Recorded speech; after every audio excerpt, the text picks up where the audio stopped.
Queridos, estamos chegando à penúltima lição desse trimestre e ela tem uma ligação muito grande com a última, porque as cartas de 2 Pedro e de Judas têm alguns pontos em comum.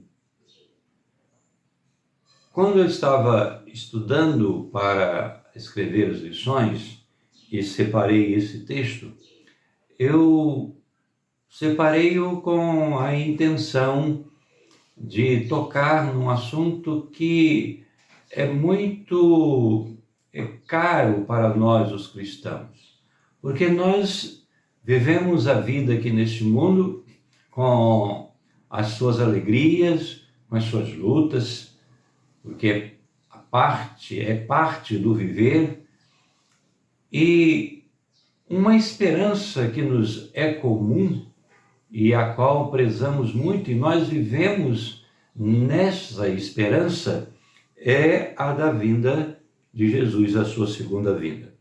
A nossa lição está baseada na segunda carta de Pedro, capítulo 3, a partir do verso 10, e eu quero ler nesse momento. O dia do Senhor, porém, virá como ladrão. Os céus desaparecerão com um grande estrondo, os elementos serão desfeitos pelo calor, e a terra e tudo o que nela há será desnudada. Visto que tudo será assim desfeito, que tipo de pessoas é necessário que vocês sejam? Vivam de maneira santa e piedosa, esperando o dia de Deus e apressando a sua vinda.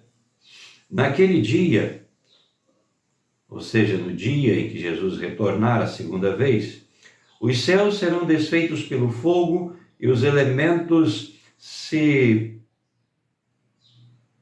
derreterão pelo calor.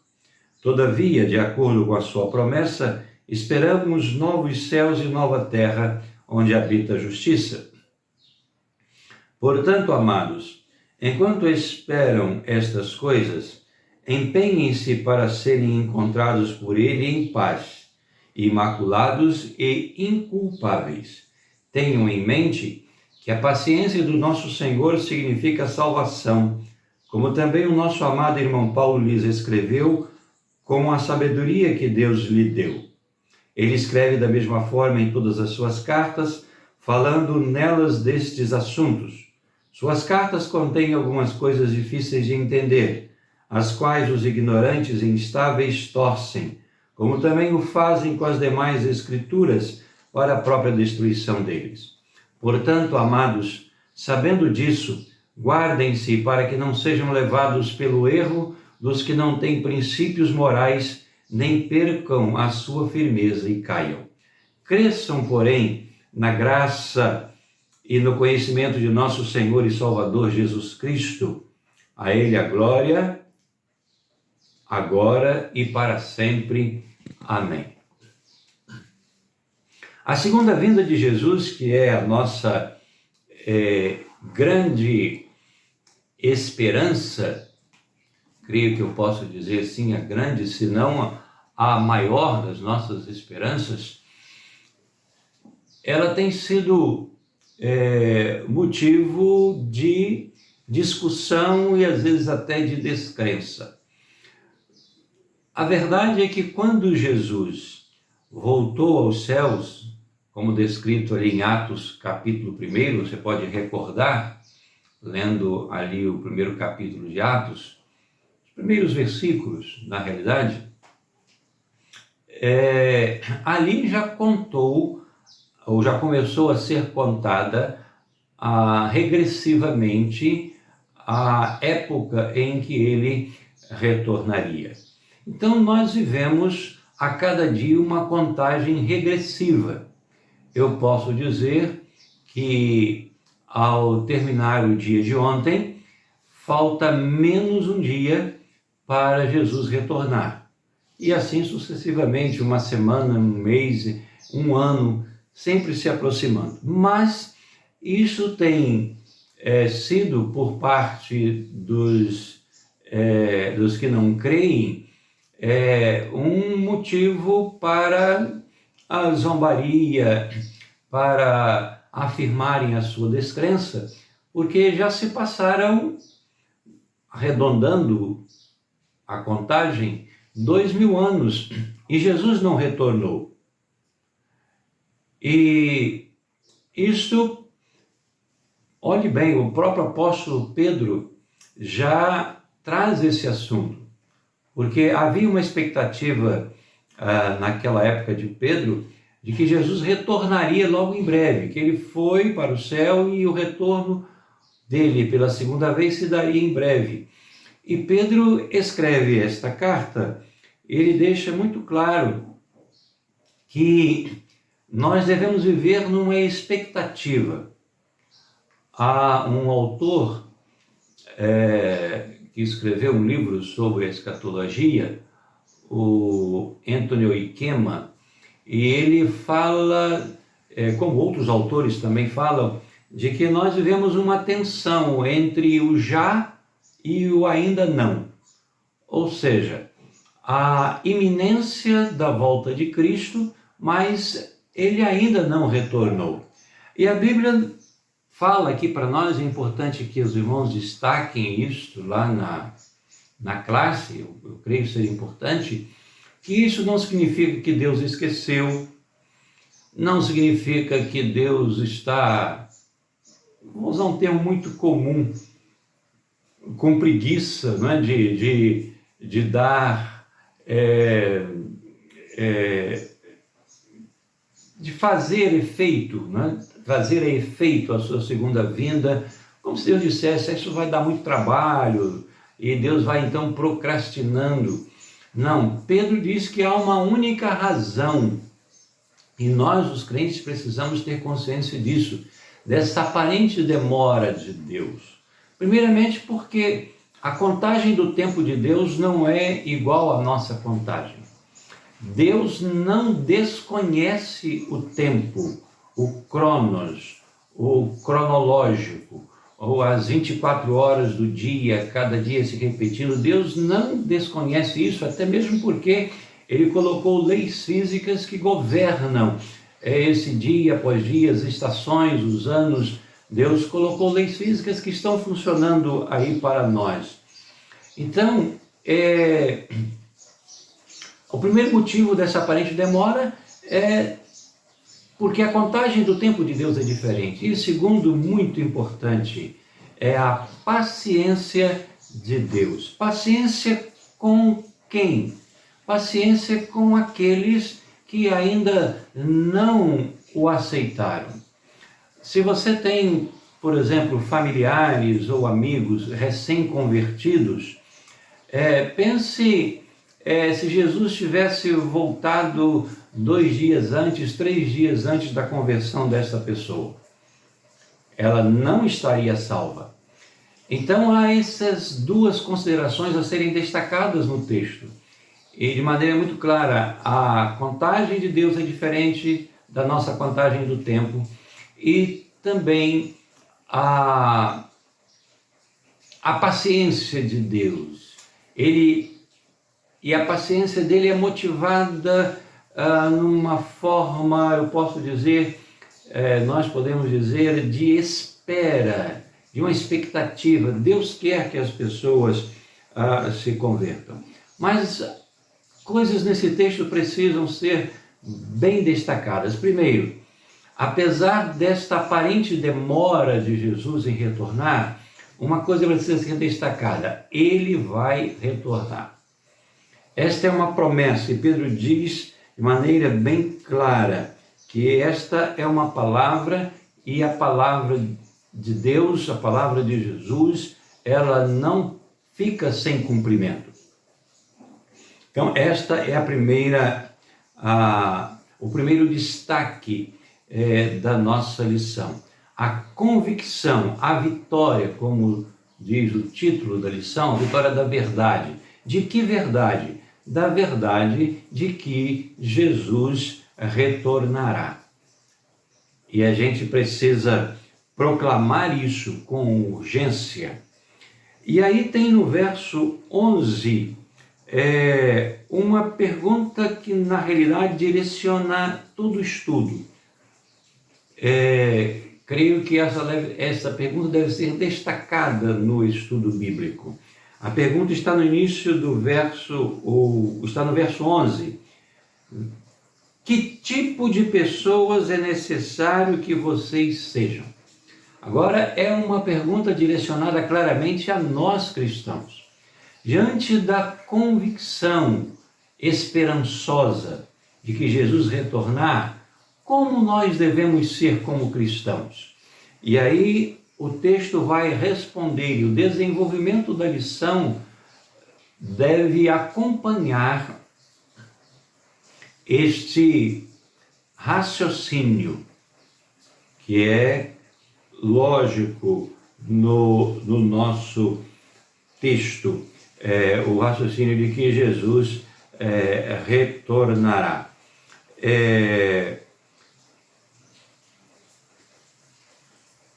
É muito claro que Pedro desenvolve a ideia: se nós não sabemos quando vai se dar a qualquer momento a volta de Jesus, pelo fato de que nós não sabemos o tempo, e eu disse a contagem regressiva, diante assim dos acontecimentos que temos presenciado neste mundo, eu tenho dito na igreja que pastoreio, eu dito assim: irmãos, Jesus já abriu a agenda, ele está folheando, né, as páginas da agenda para identificar ali o dia. Claro que eu estou fazendo aqui usando uma linguagem bem humana, para que a gente tenha uma compreensão disso. A agenda, para mim, já está aberta. Jesus está apenas folheando para ver ali o dia do retorno dele. Que tipo de pessoas, então? Como que nós devemos nos comportar enquanto aguardamos essa vinda de Jesus? A primeira coisa clara do texto é que isso tem a ver com a vida de santidade. Precisamos viver uma vida de santidade. Nós já falamos em lições anteriores sobre isso, sobre a vida de santidade. É preciso viver em santidade, ou seja, viver numa completa dedicação a Deus. O versículo 14 faz uma lista, não uma lista completa, mas uma lista exemplificadora desta nossa atitude. E Pedro diz claramente: enquanto vocês esperam estas coisas, empenhem-se. Essa palavra empenhar quer dizer façam um esforço, se dediquem. Para quê? Para a vida de santidade, é claro no contexto, porque os novos céus e a nova terra virão. A lição não tem o objetivo de fazer uma discussão sobre o que serão esses novos céus e nova terra. O destaque da lição é sobre a vitória de Cristo, ou a vitória da verdade de que ele retornará. Mas é um assunto também que está aqui no texto, mas creio que não haverá tempo, né, para que os irmãos se detenham nele, porque não foi o enfoque dado na lição. Como devemos viver então? Pedro faz esta espécie de lista exemplificadora. Empenhe-se para serem encontrados por ele em paz. Ou seja, a paz, eu posso dizer aqui, tanto pessoal como a paz na igreja, a vida pacificadora. O cristão deve ter paz no seu coração, deve promover a paz. Bem-aventurados são os pacificadores. A igreja precisa viver em paz. Precisamos buscar isto, nos esforçar por isto. Aí vem imaculados e inculpáveis. Não quer dizer sem pecado, mas é a luta pela vida de santidade, a luta por uma vida em fazer a vontade de Deus.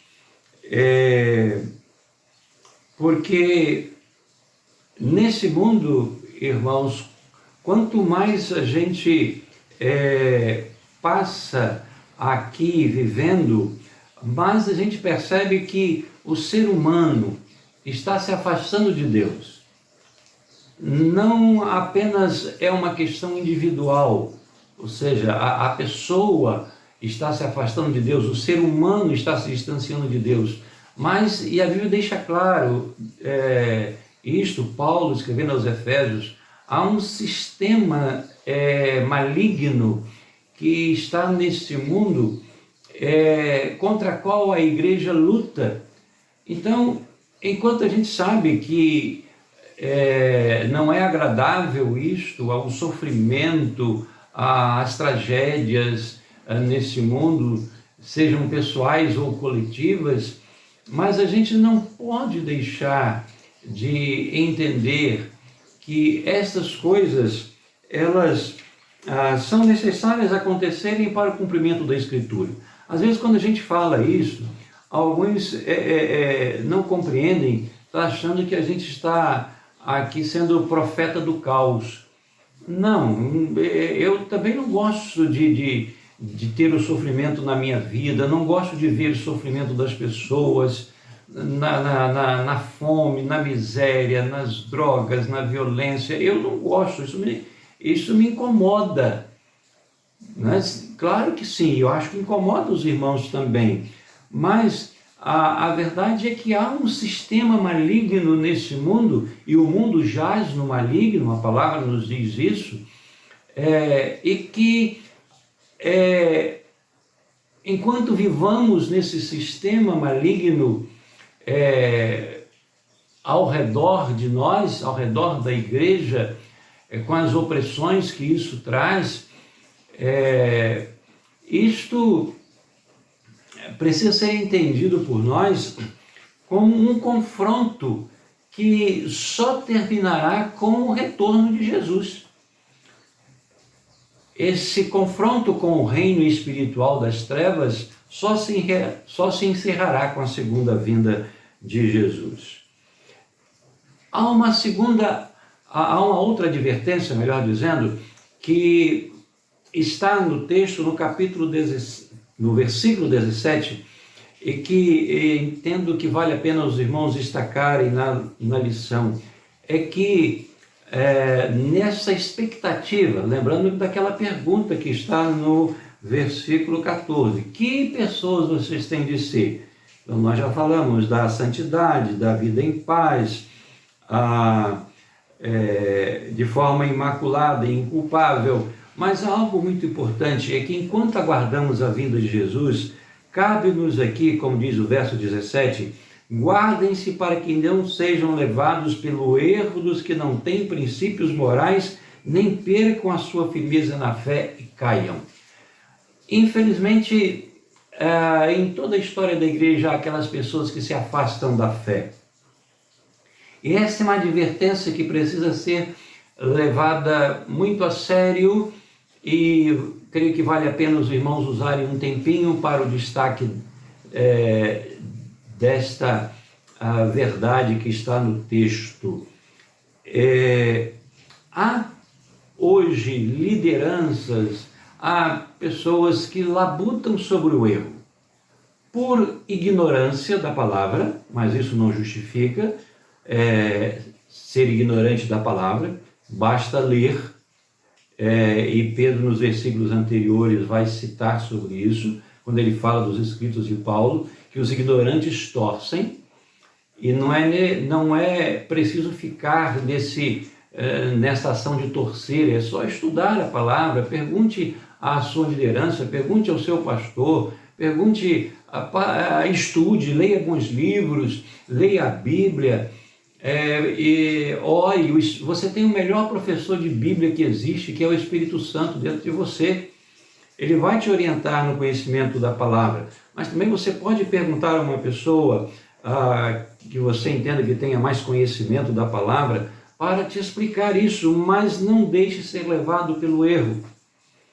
Há muitos erros de interpretação da Bíblia, há erros que que vêm por ignorância, como eu disse, há erros que vêm por conveniência daqueles que são responsáveis por orientar o povo.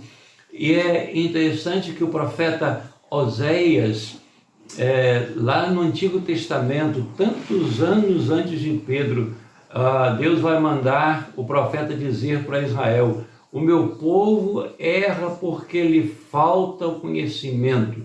Aí vem o apelo do profeta para o povo: conheçamos e prossigamos em conhecer ao Senhor. Não há motivos para ignorância espiritual, mas infelizmente nós vivemos um tempo de analfabetismo bíblico. Eu gosto muito de música, de cantar, aprecio a boa música. Eu não tenho muita, eu particularmente, tá? Eu não tenho muita questão com ritmo musical. Claro que há ritmos de minha preferência, mas uma coisa que eu faço questão, uma música ser levada para ser cantada no culto, é que ela tenha conteúdo bíblico. Conteúdo bíblico. Há muitos hinos bons, cânticos muito lindos, com letras que têm um grande ensino para nós, mas também há muito lixo. E nunca o povo de Deus cantou tanto. Essa palavra não é minha, eu li numa frase, num escrito, se não estou enganado, do pastor Augustus Nicodemos. E ele diz: nunca o povo de Deus cantou tanto, mas também nunca foi tão analfabeto em Bíblia. E por que isso? Mas é por causa de cantar? Não, é porque muitas vezes essas músicas, elas não têm conteúdo bíblico. E eu particularmente entendo que só merece ser cantado no culto um hino, um cântico mais atual, qualquer que seja, sejam hinos históricos ou hinos atuais, que apresentem verdades da Bíblia. E é verdade, você pode perceber que há pouquíssimas músicas hoje que falam sobre pecado, sobre arrependimento, sobre salvação, sobre céu, sobre santidade. Há poucos. A maioria vem com um conteúdo que a gente tem chamado hoje de adoracionismo, ou seja, só fala no louvor, na adoração a Deus. Isso é bom, isso é ótimo, temos que fazer assim. Mas e as outras verdades bíblicas que falam do pecado, da salvação, de Jesus Cristo como Salvador, de céu, de inferno e de tantas outras verdades que precisam também serem ensinadas? Então, cuidado com o erro. Convém que nós tenhamos conhecimento para não cairmos no erro. E só há uma maneira de nós não cairmos no erro: conhecermos a verdade da palavra de Deus. Cuidado com os pregadores midiáticos, cuidado com pessoas que têm pregado ensinos estranhos, por exemplo, ensino contra a igreja, que ele não precisa mais da igreja. E isso é uma coisa absurda, quando a pessoa diz: eu posso ser igreja sozinho. Isso é tão absurdo como você dizer que vai subir para baixo. Não tem como você subir para baixo, subir é só para cima. Então, a pessoa dizer que ele é igreja está errado, porque igreja quer dizer reunião, assembleia, pessoas reunidas. E como uma pessoa sozinha está reunida?